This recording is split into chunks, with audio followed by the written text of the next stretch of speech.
Hi, and thank you. I'm super grateful to be here. There was a time in my life where if I was standing here talking to you, I would have been asking for your help. You just heard from Claire with her amazing talk around children. I was one of those children who was diagnosed with depression in my teens when my parents split up. I was labelled essentially by a doctor, and I was prescribed medication, and that never worked for me. Along with my parents splitting up, I had a pretty rough time at school. I was bullied quite a bit, and this on and off relationship with meds essentially led me to a place when I was of age. I decided I was going to put those in the bin because I felt just as bad on meds as I did off them. Meds have an issue of masking feeling, essentially is what they're doing. So if they're masking the sadder feelings within us, they're also masking the more joyous feelings within us. And at some point in time, people become numb and neutral to their experience of life. So part of this experience led me then to create this belief system in my mind. Because of this bullying at school, I needed to look a particular way so that I could be accepted by the world. That led me to the gym, which I was grateful for, but also because of the depression, I had a very on and off relationship with fitness in the early years. I also developed a really poor relationship with partying, clubs, festivals, pubs, and you guys could imagine what comes along in those kinds of environments, right? It was drugs and alcohol and abuse of substances. So if I was talking to you in an earlier life, it would have been me asking you to save me from probably more issues around my driver's license. It wasn't until the age of 30 where I managed to hold a license for as long as I was without one. So that was a big milestone for me. Thankfully, my career was going okay. The issues with school left me to leave early. I got 3 months into year 12. I hated school that much. I was like, okay, I can't go through another 4 years of this and go to university. So what's the point in doing a HSC? My father, bless him, an accountant, now retired, he introduced me to computers, which I loved. And so I left school, and in 2002, I became the youngest Microsoft certified system engineer in Australia. Led me into an awesome career in IT, where I worked for social enterprise, and I spent my final 9 years in IT working for New South Wales State Government. Thankfully or not thankfully, that job started around what was my final loss of license. And so my sister worked for the government at the time. I got a little foot in the door there and had an interview which went swimmingly. But that was for the fleet management section. He took me upstairs to introduce me to the manager of the IT service desk, and then starting my career there.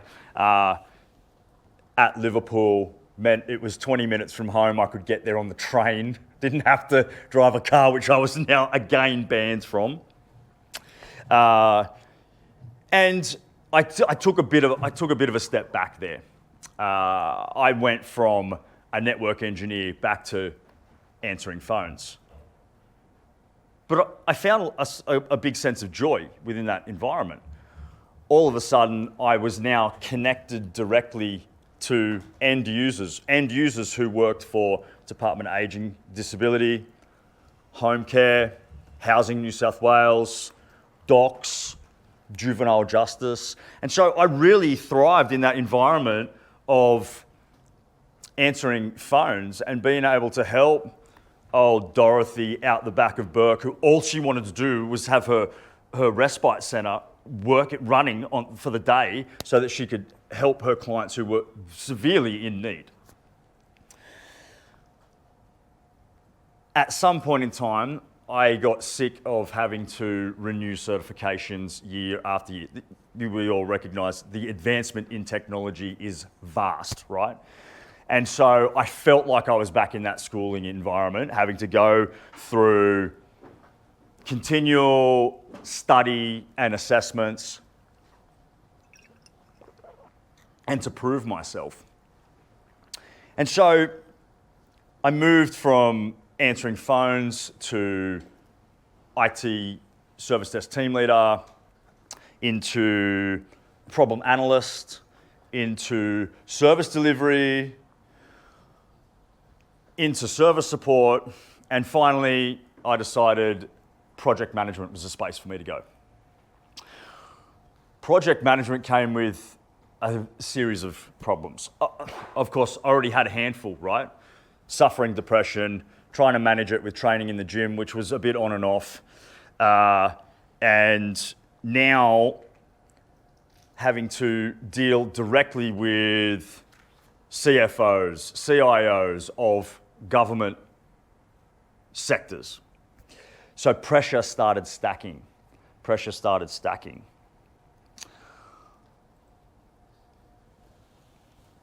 The gym was going well,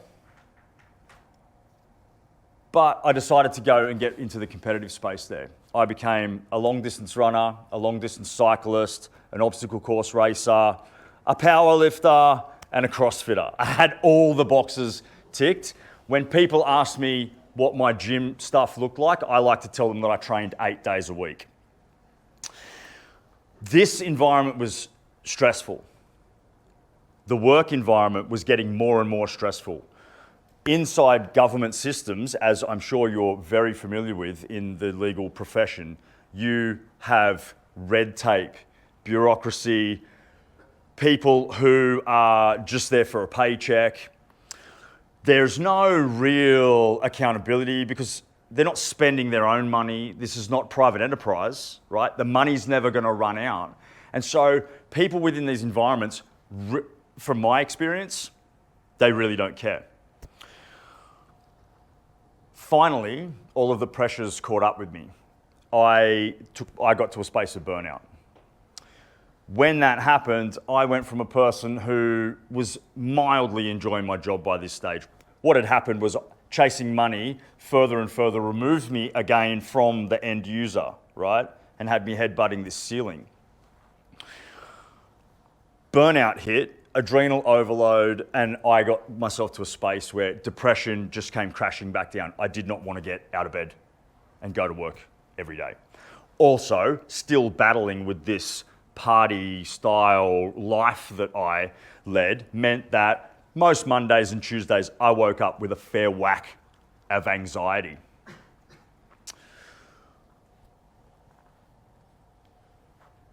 Thankfully at the time, the agency that I worked for, they were still dealing with overflow from GFC, which was 2008. It was 2012 by this time, but they're still dealing with overflow from that. They started a wellbeing program. That wellbeing program was yoga. I'd pushed back on yoga for a while because I was a powerlifter. Powerlifters don't do that stuff, right? But I figured, okay, I'm hating my job right now. I don't want to be here. You want to give me something free at lunchtime that I can get away from my desk? Sure, I'll put my hand up for that. From the very first experience of a yoga class, which I said yes to because of my training, I'd come into lots of issues with my body. Something was breaking on me all the time, or some therapist some manipulation therapist was always telling me I'm about to go and snap this, right? So I thought, okay, I can look after my body. My very first experience, hand on heart, was the weight of the world had lifted off my shoulders. All of a sudden, I was in a space where stress had disappeared. Anxiety had disappeared. Depression was not there. And I thought, wow, how have I been in this fitness environment by what was now 15 years in this fitness environment? Nothing has ever done what this one class of yoga did for me. So I stuck. I did the 10 weeks of once a week lunchtime yoga with Amanda. I got to the end of that and I was like, I'm experiencing some massive changes here.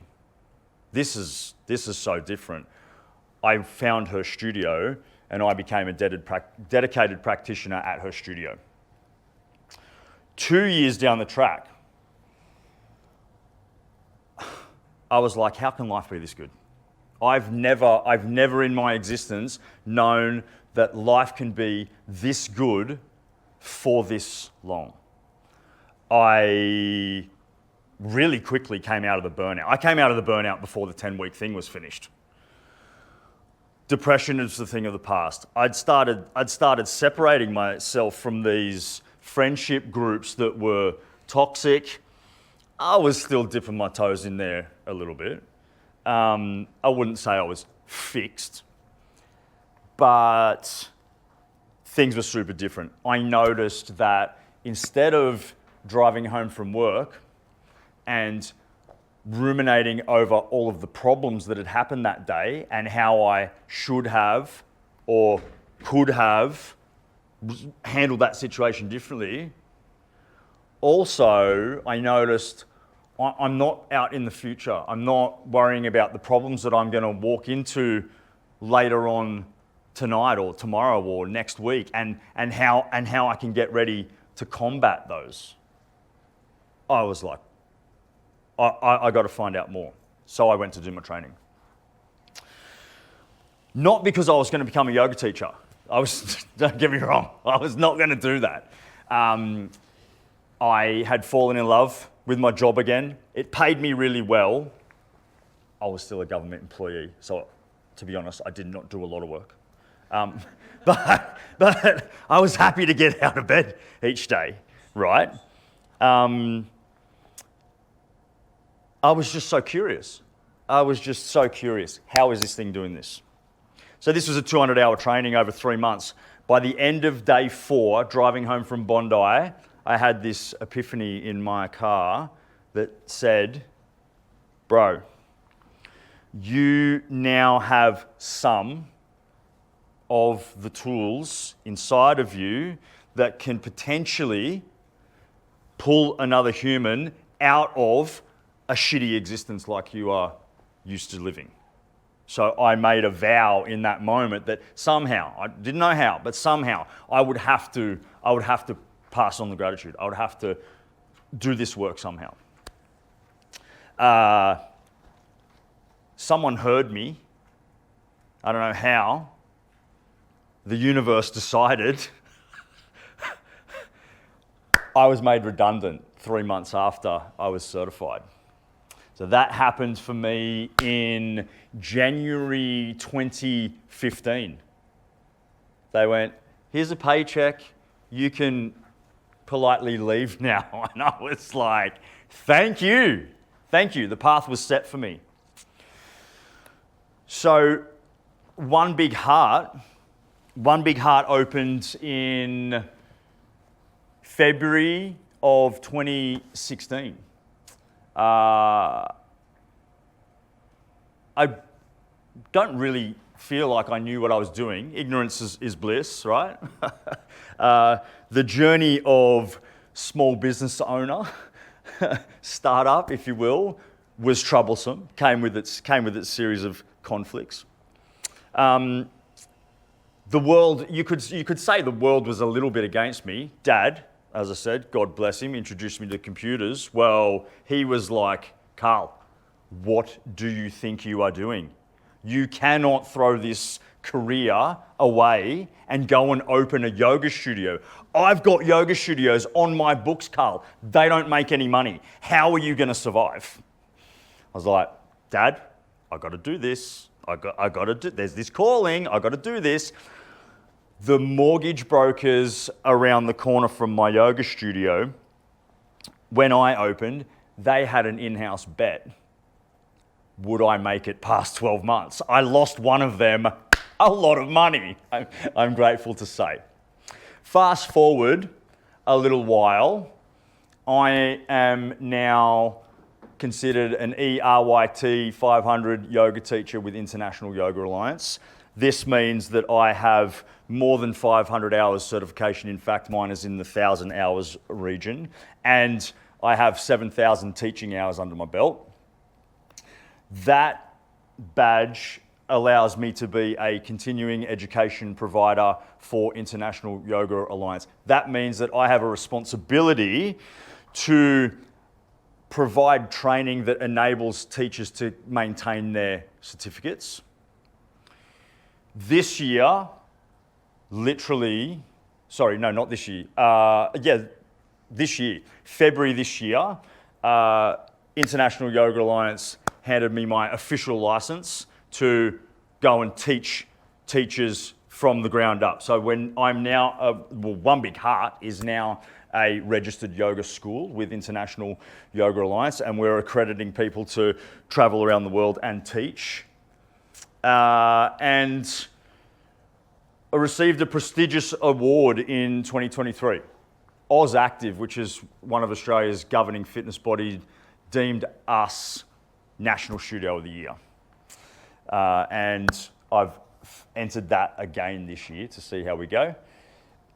I have some pretty good faith in myself. Also this year, a men's mental health and suicide prevention charity, Talk to Me Bro, engaged me as the custodian for the MacArthur region. So I facilitate breath work, meditations, ice bath sessions, retreats, and a whole raft of things for Talk to Me Bro under the mission of bringing suicide in Australia to zero.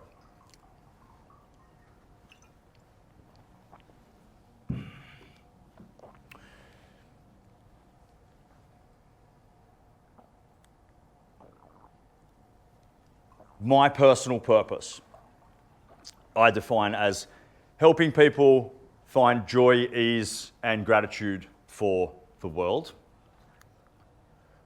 In this environment, my mission is to provide highly engaging talks that utilize evidence-based story and science to demystify stress. So today, I'm here to talk to you about well-being from within. How self-care can transform your life. The topics that we'll look at is going to be an unpacking of your industry, which I'm sure you're very, very familiar with some of the information that I'm going to talk to you about.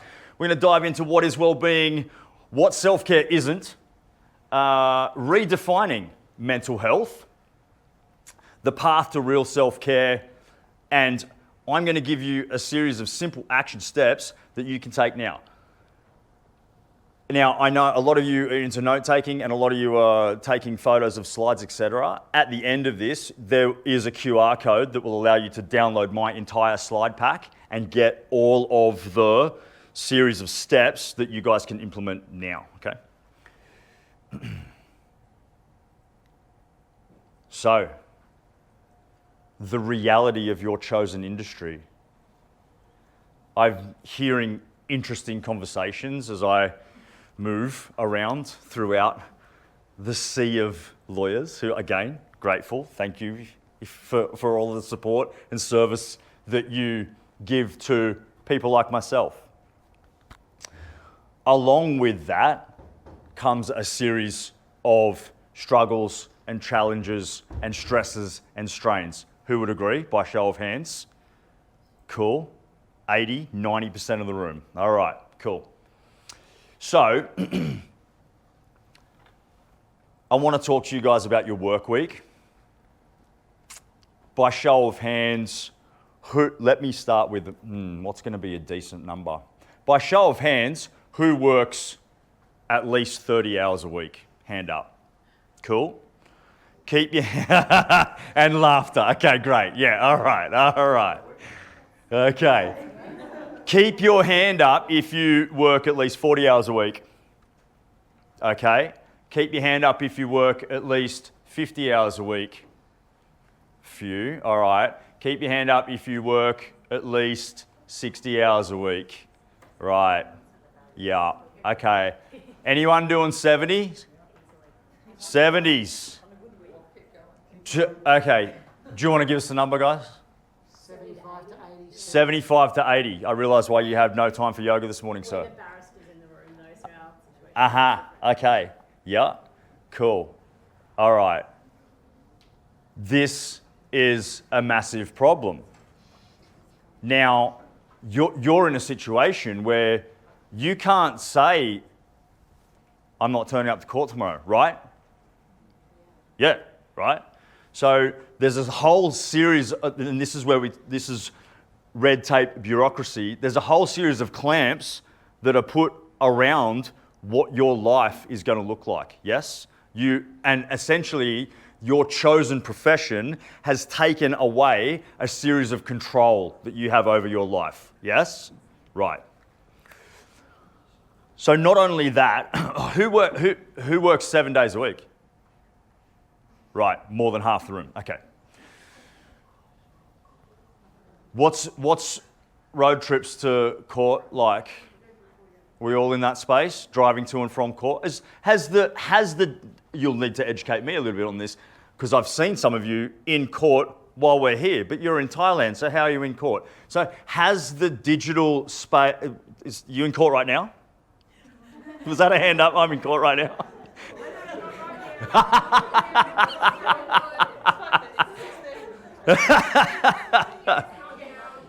So I've seen some of you. It's currently 7:30 where court is sitting, so no. Yeah, okay, cool.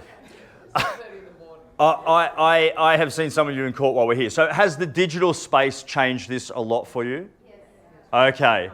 All right.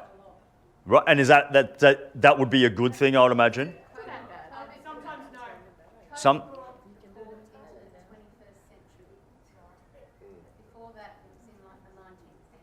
Right. Okay. So some changes are happening around your industry. Cool. COVID. There's one thing we can be thankful of COVID for, right? Maybe the only one. All right. Court itself is a stressful environment, yes? Yeah, cool. You've got, Claire really nailed some really specific points in her talk about sides of parties and their opposing views.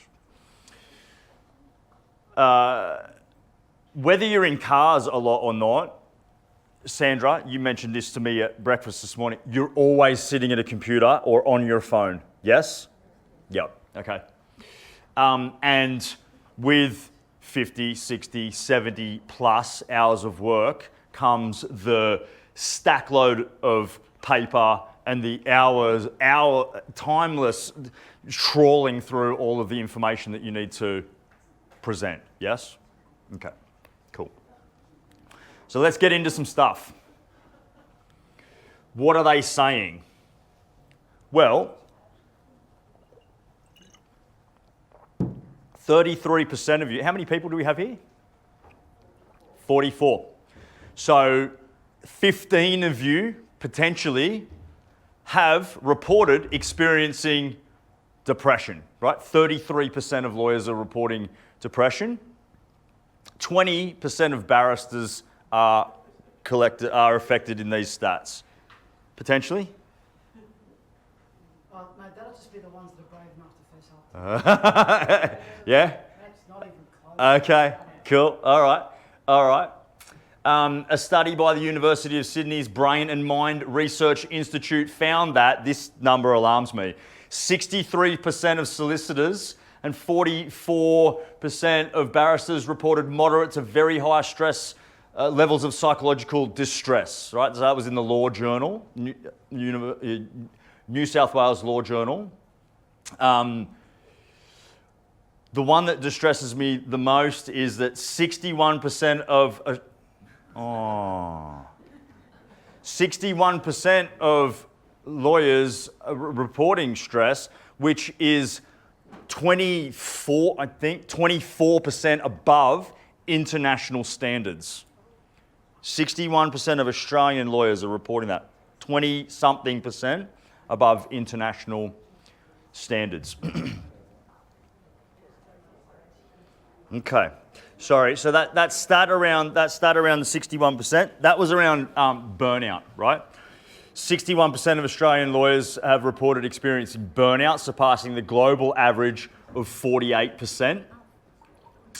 Burnout accounts for approximately 40% of employee resignations in Australia.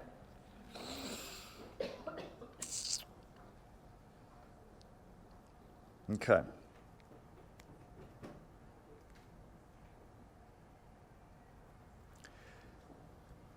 Back? No, we're not back. All right. And so there are areas of government that have noticed this. So Safe Work Australia is where you can find the specifics around the new workplace health and safety regulations pertaining to psychological, psychosocial hazards within the workplace. Have you guys heard of this? Are you familiar with this legislation? Yeah, cool, right? So you would then know now that employers have a duty of care around psychosocial hazards just as they do around physical hazards within the workplace, yes? And these include things like high job demands, low job control, poor support, workplace bullying, etc. And that there's a code of practice that provides practical guidance on managing these risks effectively, yep? So the employers must have plans in place to support psychosocial hazards. How are you seeing that playing out on your industry? Are you seeing any implementations in your workplaces where you're seeing benefits of this? Yes? Yeah, well, we give all of our employees, as we have to now under the law, the right to switch off. Yep. So we don't expect them to do emails and documents and work after hours. Okay, right. Yeah, cool. And then having our conversation earlier around the work hours that we're putting in each week, how does that give us more of a definition? I'm a business owner, so as Sandra is, so we both elect to kind of work the 60 hours a week. Yep. Which is mostly like the 5 days, maybe 10 to 12 hour days. Mm-hmm. But with our employees, it's now law that we can't ask them to work after. Yeah, gotcha. But as business owners, Yeah, yeah, great. Okay, and so despite the fact that such policies are being put in place, do you guys still choose, you who aren't business owners, who are employees, are you still choosing to take work home with you by show of hands? Yeah. School teachers do it too. Big time. It's bad. Was that a question? No, I was just saying, I think just because of the nature of your job and what we have to do, we can't really just decide. So there's a policy in place and nothing's changing. Yeah. This comes back to the ways in which we manage ourselves. And when I get into the conversation on yoga later, what you guys are going to start to realize about, what you guys are going to start to realize about yoga, which those who practiced this morning will be realizing already, is that yoga itself is far beyond those funky poses that you saw us doing, or challenging poses that you saw us doing this morning by the pool. Yoga is about self-mastery. Yoga is about understanding your own mind and starting to create an inner discipline that helps you make these kinds of decisions for yourself. All right, so we saw that one. Thank you for getting that going again. Just point the laptop down here a little. Down there. Pew, pew. Cool. All right. So, here we are. What is well-being? Do any of you have a definition around well-being that you'd like to share? It's probably not something that we think about very often, right? The way that I define well-being is with these 4 categories. Having clarity of your mind, your thoughts, i.e. having space up here where you can actually catch a break and come and look back at things from a different set of eyes. Did anybody see the wonderful drawings outside this room? Yeah, the portraits. Very famous man there. Wasn't Tom Cruise. He's there, but he's not the one I'm talking about. Albert Einstein is out there. Albert is known for a lot of things. One of the things that Albert is known for is the quote, "A problem cannot be resolved by the same mind that created it." You need clarity. We, as people, need clarity. We need strength. Physical strength is what's keeping you healthy, right? Your body is designed in such a way that when you look after the machine, if you will, when you're maintaining your musculoskeletal system, you get rewarded. You get rewarded through change in your hormone production. Scott spoke earlier on about adrenaline and about cortisol, and I'm going to touch on it too, and I'm going to introduce you to some of the detrimental effects that these essentially drugs that your body produces are having on you. Resilience. Who in this room would claim that they have a decent level of resilience? Cool. I love that. I love that. I don't see this very often. Do any of you have a definition around how you would define resilience that you want? You don't punch people. Yes. I love it. I love it. I've seen you kick a barrister before at the bar. I was going to say, it would assist my business model if you did. I do criminal law. Yeah, okay. Yeah. James, you're just sad that it wasn't you. I love it.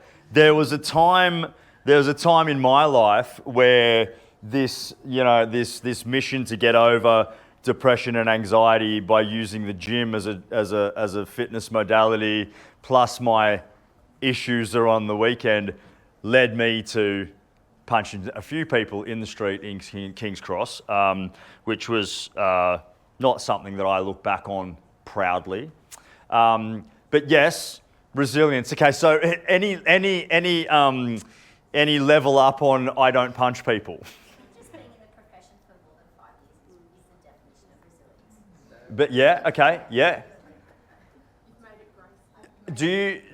Do you now it was Jennifer spoke to me about some stats about first and second year dropout rates. Do you know those stats? You don't know them?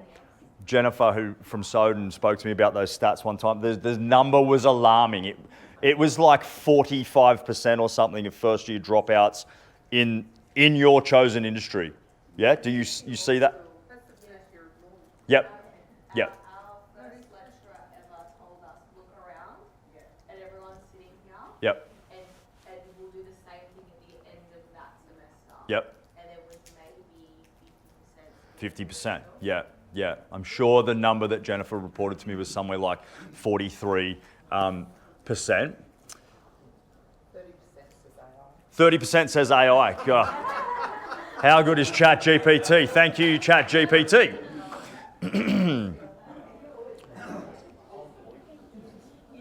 So resilience is our ability to take on challenge and struggle and keep moving forwards, and in fact, bounce further forwards on the other side of that challenge and struggle, right? And then finally, stability. When I talk about stability, I mean our ability to regulate emotion as we move through the general stresses, struggles, and strains of life. How stable does your life look? Your life looks as stable as you perceive the rest of the world. A issue or a problem coming towards you is only a problem if you deem it to be a problem, right? And so when we can get into practices that are regulating our hormone production, regulating our nervous system, we can start to find some clarity where perhaps that thing that normally bugs us, actually, you're not even hearing it anymore. Okay. Point it at the laptop. All right. This is a slide that Sandra doesn't like because we had a chat earlier this morning. What self-care isn't. Self-care is not going to get your hair cut. It is not going to buy new suits. It is not shopping for handbags, getting your nails done. It's not winding back on a Thursday, Friday with a glass of red so that you can separate from your stuff. Now, hey, you're going to see me enjoy probably a few glasses later on, right? But I don't anymore use alcohol as a separation tactic, right? Because essentially alcohol is a thief. It is just stealing your joy from tomorrow, right? You can't have all of that and not have an issue on the other side. Trust me, you're talking to the guy who had those issues through my 20s, right? All of these things. At GPs, right? Look, the Western medical system's brilliant. We wouldn't be where we are without it. But I can put my hand up and stand in front of you and honestly say, I have not been to the doctors in 7 years. 7 years.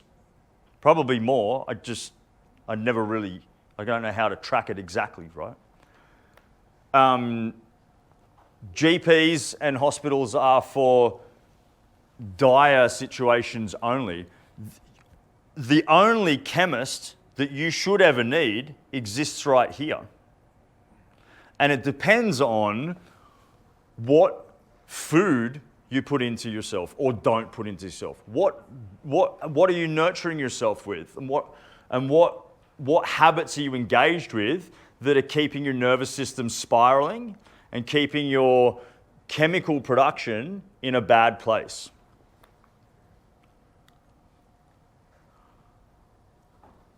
We really need to go and redefine what mental health is.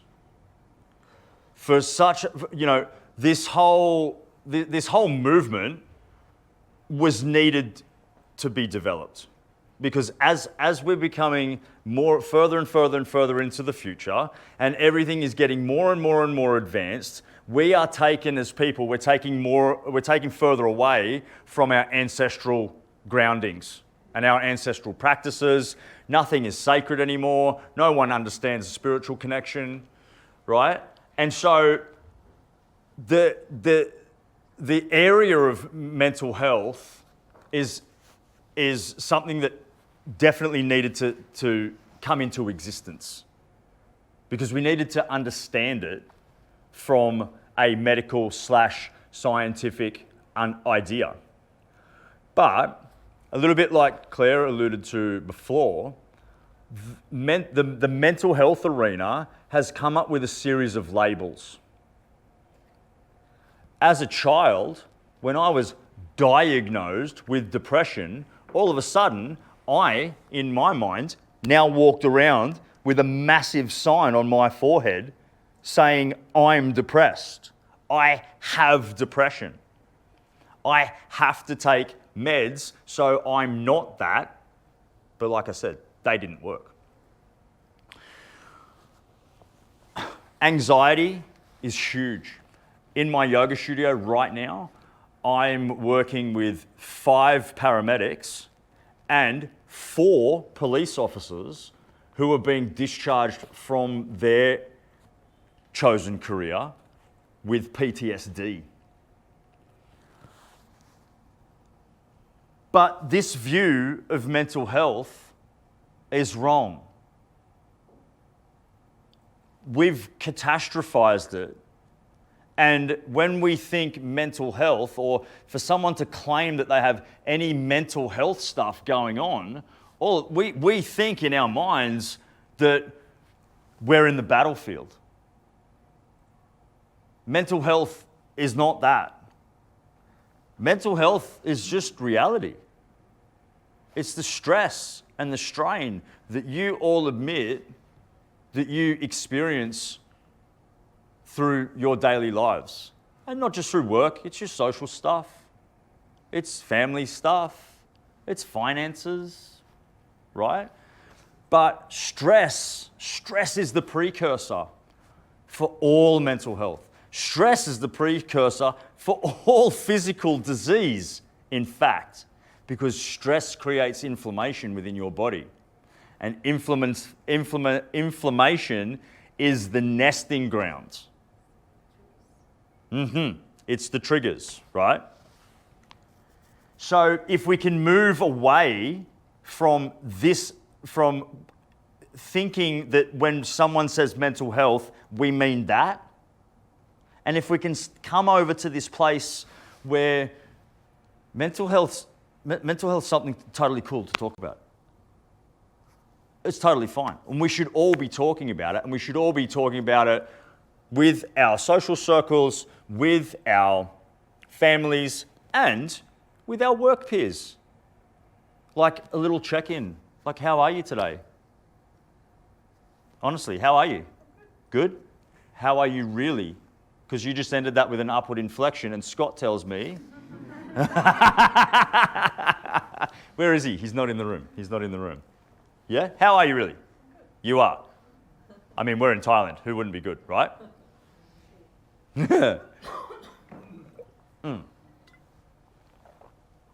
So, if we can realize that daily life is a mental health environment that we're continually walking through, it's a sea of change all the time.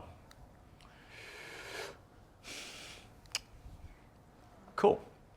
So, what does stress do to us? Stress makes us produce adrenaline and cortisol. Ancestrally, adrenaline was vital, an absolute vital substance within you that meant that you could get away from the lion, you could get away from the tiger, you could get away from the snake, you could get away from the things out there that were going to eat you. Where we are now in modern society means that ain't nothing eating you out there anymore. So what have we done? We create scenarios, we create situations within our mind. Like I said to you earlier, I had that epiphany in my car driving home from work that day where I realized I'm not forecasting all of the problems that I'm going to walk into and how I'm going to get ready to combat them. I'd stop doing that. Because your body doesn't know the difference between your thoughts and what your eyes actually see. You may have heard that before. You can you can do really simple tests with yourself to prove that. You know, if you were to close your eyes and think about your favorite food, you'd start to salivate. Yeah? Me, being here in front of you right now, I have a natural stress response of, like Scott talked about earlier, I'm a bit dry in the mouth, hence my water, right? So natural response with a room full of eyes looking at me, as opposed to created response of things that you think about that are scary or things that you think about that are really amazing. So adrenaline was designed to get your body into a space to go, to act. The flow-on effect, once adrenaline produced, is cortisol. Now, sustained high levels of adrenaline over lengthy periods of time will take you to a space of burnout. The reason that happened for me because of my competitive fitness combined with my government job. Those two things together became too much. Maybe one of them would have been okay, but again, it's all very individual. Is anyone in the room feel like perhaps before in their life they've been in a space of burnout?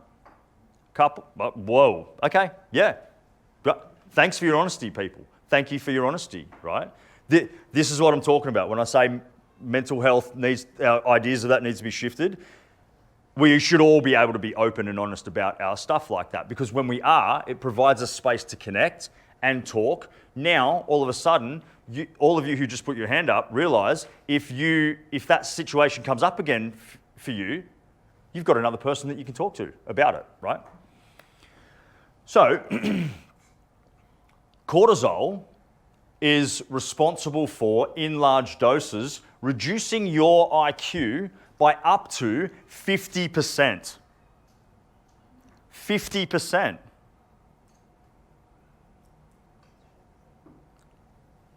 How good would you be at your job if you only had 50% of your brain? That would be challenging. And these kinds of things, and I'm not saying that any of you do, but the IQ reduction from cortisol is what leads us to make mistakes. Sometimes silly little ones, sometimes massive ones. Cortisol prevents your body's ability to metabolize fat stores as energy. I often see a lot of people who go to the gym 3, 4, maybe 5 days a week for 6 months, 12 months, 18 months, trying to lose 20 kilos, and they've only lost 2. And they go, fuck this. What's wrong with me? What's wrong with this body? It's cortisol. Because you cease your ability to metabolize fat as an energy source, which means the only energy that you've got is the food that's in your guts, right? Thirdly, and there's many more, but thirdly, blood pressure. Cortisol is going to increase your blood pressure, which leads us into areas of heart disease, heart attack, stroke, all kinds of things.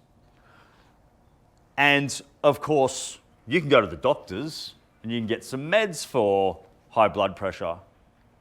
But do we need that? No. Many students in my yoga studio who start with hypertension and are medicated will come to me in 6 to 9 months' time to report to me that their doctor's just taken them off their meds because their blood pressure's dropping and dropping and dropping. And it's now actually too low. So they're now getting into the unhealthy space again. So they've got to come off them, right? So anything that you can be doing to reduce adrenaline and cortisol production goes a really long way. So what does the path to real self-care look like? It's actually really easy.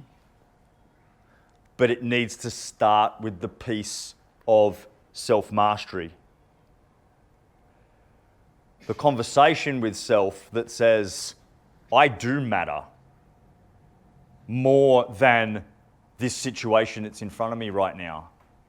I do love myself enough to have a challenging conversation with someone that's putting up some boundaries and saying no. Because all of these choices are in your hands, right? The policies are now in place to start to look after you, which we're hearing they've been put in, right?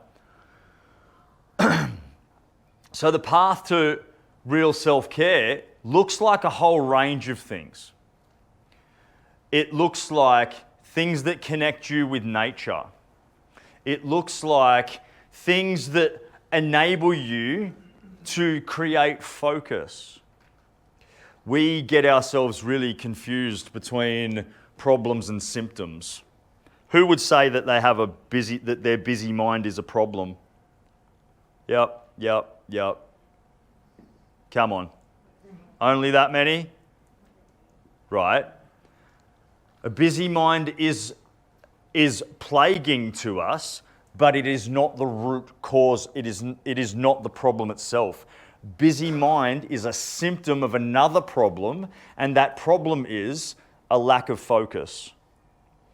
Those of you who did my yoga class this morning, I was speaking to you about focus. I was talking to you about the tool of breath that we can use to help ourselves train focus. If you close your eyes and you take a breath in and count to 1, and on the exhale you count 1, and the next one you count 2, and on the exhale you count 2, and on the third one you count 3, and on the exhale you count 3, you will immediately see your issues with focus. Later on, try and do that for yourself. See how far you get. Most people don't get past 2. Before their mind comes in and goes with a thought or with a conversation or poking with an idea or scratching at some little thing.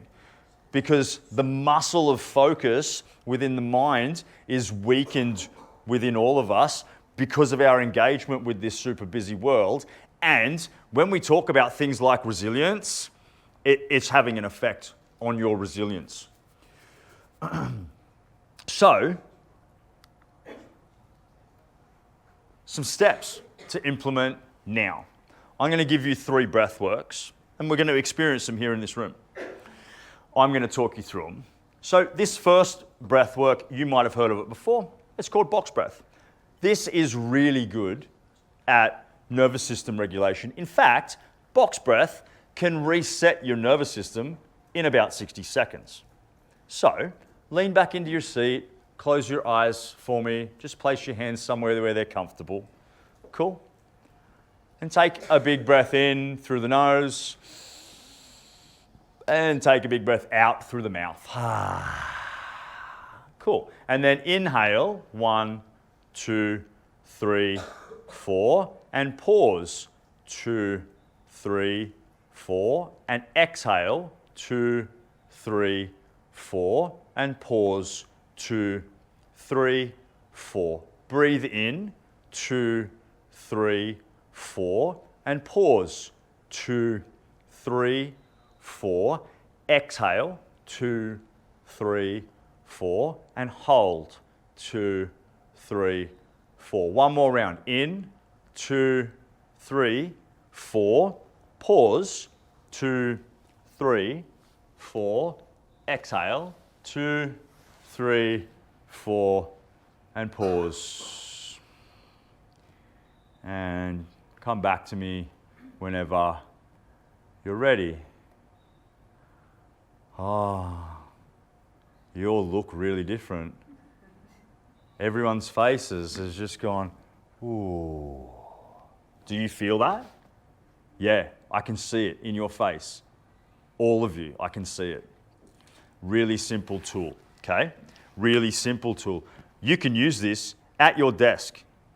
You can use this driving your car. Not with your eyes closed, of course, right? You can use it in the courtroom. You can use it on the phone.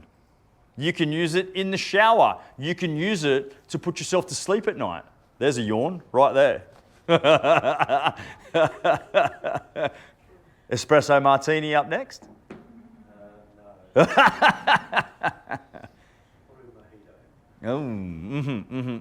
Okay, cool. So box breath, right? Great. Now, sometimes you don't need to bring your nervous system down. Sometimes you need to bring your nervous system up.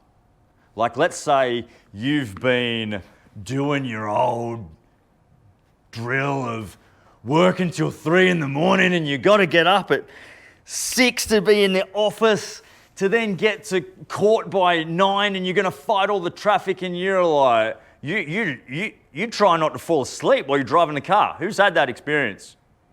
Yeah? Righto. Cool. So you don't want to do this breath while you're driving the car, but you're going to need some energy, right?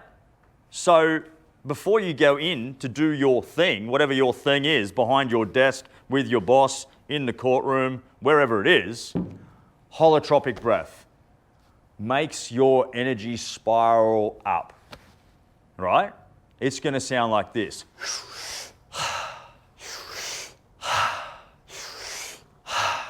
Try it with me.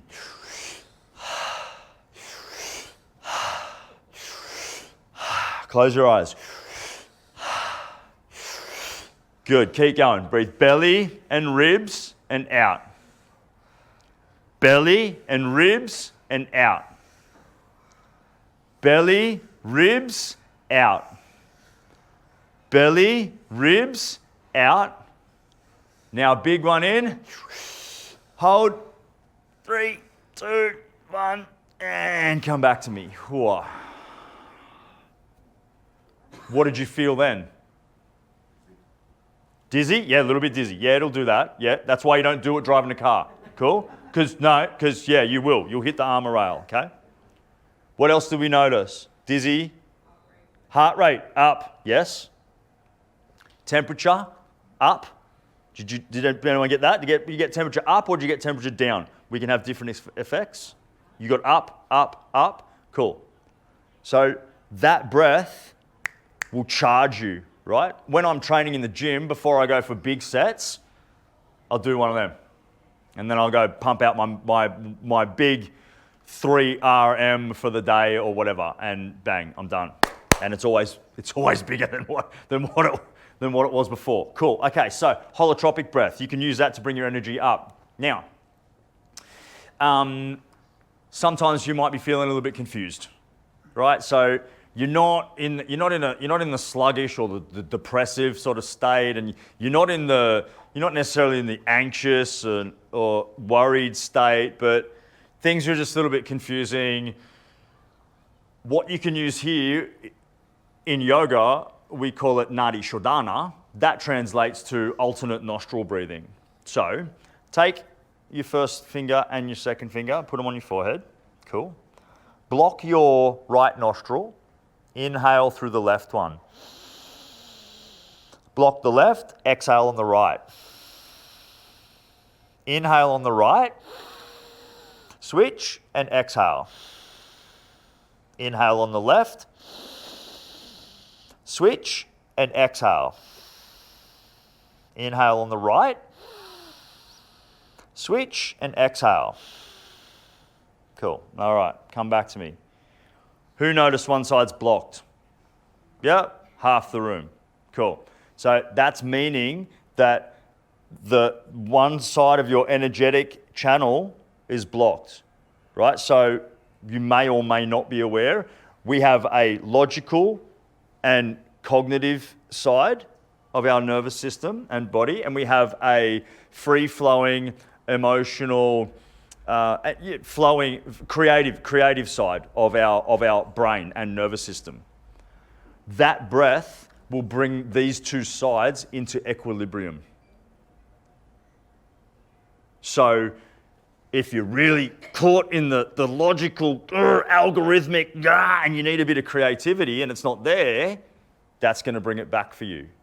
Or maybe you're over here in dreamland, la la land, and you're drifting around the clouds and you need a bit more of that just alignment. Let's get logic again. This is going to bring you into alignment, okay? Left, right side. More steps to implement now. Barefoot walk. Why? The Earth's natural vibrations, particularly the Schumann resonance at around 7.83 hertz, influences human health and well-being. As people, we spiral. When you spiral, i.e. when you're busy in your thoughts, the frequency of your nervous system is up here. Who knows why lightning hits the earth? Lightning hits the earth because the ions and the energetic charge of the earth becomes out of balance, and that area of the earth becomes a magnet. Right? We are part of nature. When you're spiraling, if you walk outside and take your shoes off and you stand on the grass, or you stand in the dirt and you breathe for a minute or two, you are literally draining the overcharged nervous system into the ground. So barefoot walk, I do it. The mornings that I teach yoga, I open my studio at 5:30. There's 3 mornings a week where I do that. I get up at 4:30 and do a kilometre barefoot walk outside at 4:30 in the morning before I go in, whilst doing breath work. That way I walk into the studio and I'm clear. Whatever stuff I've brought over with me from the next day, I ain't going to spew that onto my students. I'm clear. You can go barefoot walking if that's a bit much for you. If you're a bit of a hygiene freak sort of person, just go stand on your own grass lawn for a while. Just go stand, just ground your feet in your garden. Sit in the garden on the weekends and do the stuff, not as the chore of I need to do the gardening, not as the chore, but of the ritual of this is me connecting back to earth and beautifying my space. Who's got a gardener? Fire him.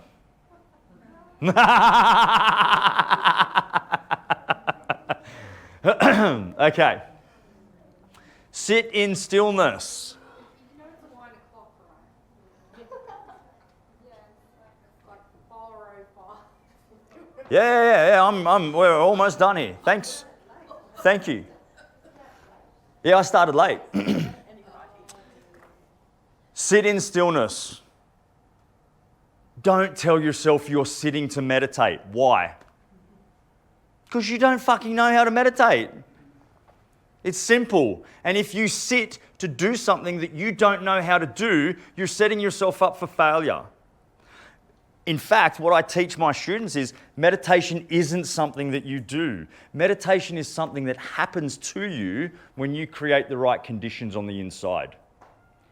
For you to get into meditation, you need to breathe a lot, move your body, come to a space within yoga that we call pratyahara, which is when your senses start to withdraw and you come into an innate, deep sense of focus. Then you can then meditation will, if the timing is right and your nervous system comes down enough, then meditation will happen to you. It's not something that you do. So what do you do then? You call it sitting. In fact, back in the day, and when I say back in the day, yoga's 5,000 years old. They didn't say, I'm going to meditate. They called it sitting. I'm going to sit, right? So all you need to do is set yourself up for that. Sit in stillness. Set a 5-minute timer. Don't try and stop your thoughts. Meditation is not stopping your thoughts, right? Your mind is like a little child, and the job of the mind is to think. What happens with a kid as soon as you take its thing away? Oh, mommy, I want it. Give it. Let me do my thing, right? Your mind will do that if you try and tell your mind to stop. The purpose of meditation isn't to stop your thoughts. Again, that will happen to you when the timing is right. The purpose is to observe. What are you observing? You're gaining an understanding of what the fuck is going on for you at the moment. Where are you? Why is this thing plaguing you? Can you shift your attention?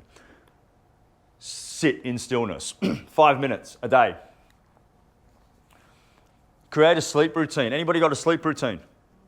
1, 2, 3, 4, 5. Holy shit.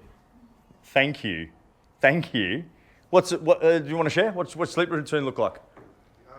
Same time in bed every night. Same time in bed every night, yeah. Same awake every morning. Same awake every morning, perfect. Yep. And after a certain time, like no TV, no nothing. Great. Yeah, Love it. wind down time. Love it. Love it. So, what was your name? David. David, right? So David's sleep routine starts at, what time do you get up in the morning? 5. David's sleep routine starts at 5 in the morning. Because that's the time he's telling his system, it's go, we're alive now. So, some really simple things. No coffee after midday. Who drinks more than 2 cups of coffee a day? Okay, quit that, it's killing you. Who drinks coffee after midday? Yep. And who has problems sleeping? Okay, right, cool, thank you for your honesty.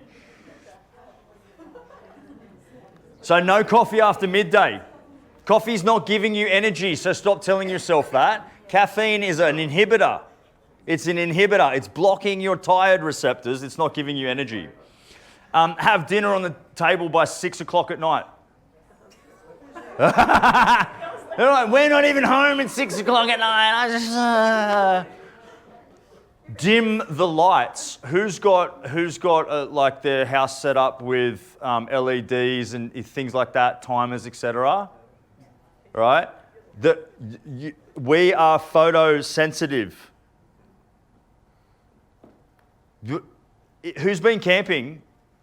Anybody in the room go camping? What do you notice when you're camping? Hella early. Yeah.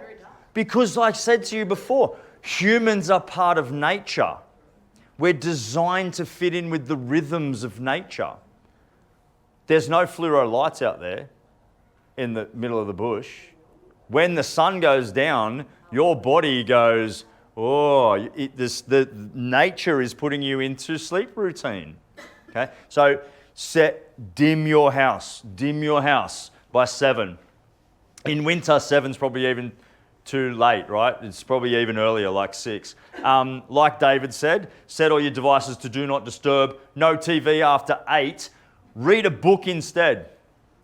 TV is keeping you wired because we're photosensitive. TV is keeping you wired with all of the blue light that streams into you. What time are you in bed, David? 9. There you go. David wrote half of this plan, okay? By 9. Yeah?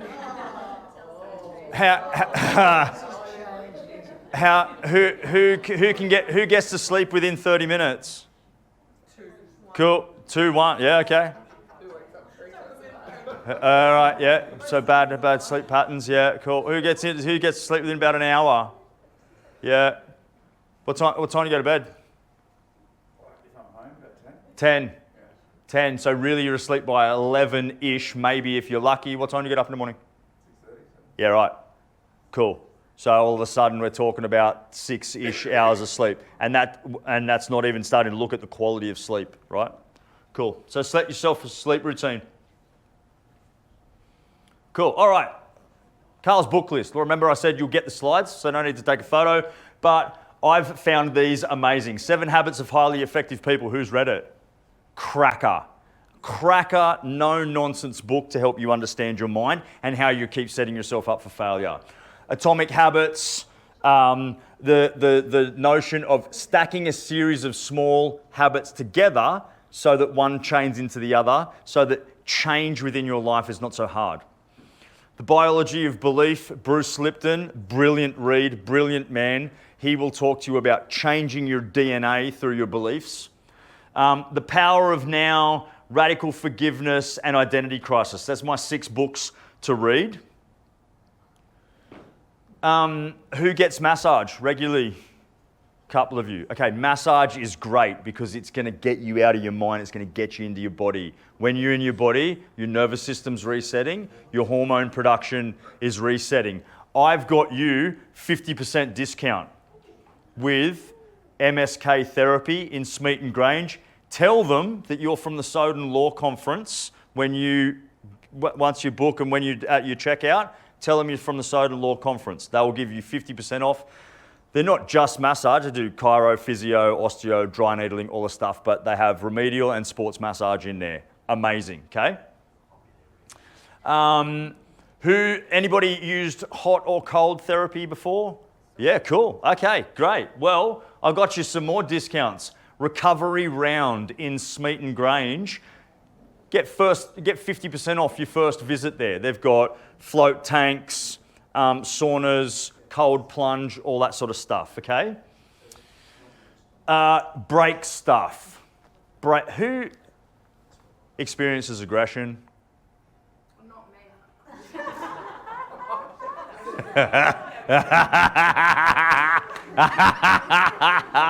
Resilience. I have resilience. I have resilience. We all experience aggression. Anger is a natural emotional state inside of you. Your emotions have intelligence, and we need to allow our emotions to play out. What happens when we don't punch the person? Instead, we create a little box and we stuff the person in the box inside and pretend it never happened. That shit explodes at some point in time. And it's bad news. I'm not saying you're going to go and kill someone, but it's coming out of you. It's seeping out of you, and it's affecting your interactions in work, with your family, etc., etc. Break shit. Go to Shadowbox at Smeaton Grange. Tell them Carl sent you, and you can put some gloves on, and you can belt the crap out of some stuff, okay? And you'll be surprised how light you feel walking out of there. And then there's the effort and ease component. Like I said to you, I was involved in fitness for 15 years. 5 of those years were competitive. I mean, I still train 5 days a week, not 8 days a week like I used to. I still train 5 days a week, but I couldn't do that without my yoga practice. You can have 28 days free in my studio where you can learn a strength-based practice and you can learn a relaxation-based practice. We did a bit of a blend this morning, right? Our relaxation practice is like, come in, sit down, lay down, don't stand up for the whole hour. We're just going to stretch you out. Our strength-based practice is some of what you might have caught us do this morning with some standing lunges, etc., etc., etc. This is my way of giving back to the world. I never would have taken on yoga except someone gave it to me for free. And I went, all right, let's check it out. This is now how I introduce people to the practice because of that experience of mine. All you need to do is go to our Facebook page and click the sign up button there. Let's not get into that. I've already covered that. So I said to you, you can download my slide deck.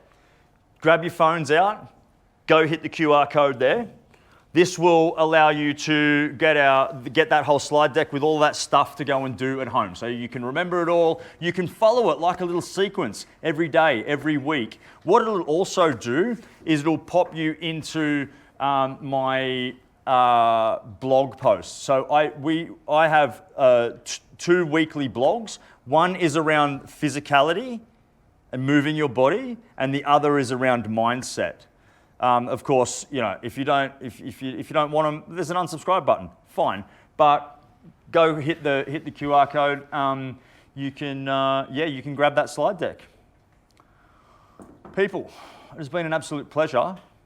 I really look forward to catching up with you at the bar. Of course, we're not going to get stupid and smash all the.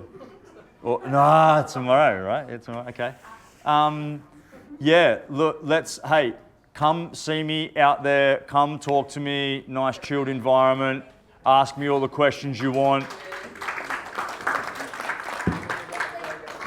On really cool for happy hour. Bring him up to house. We'll get a photo of everyone with the bucket hats. dinner to 6 at the Coca Copper at the beach just to the right. Just you guys figure it out, you're intelligent people.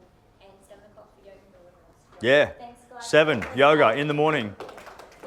See you out there.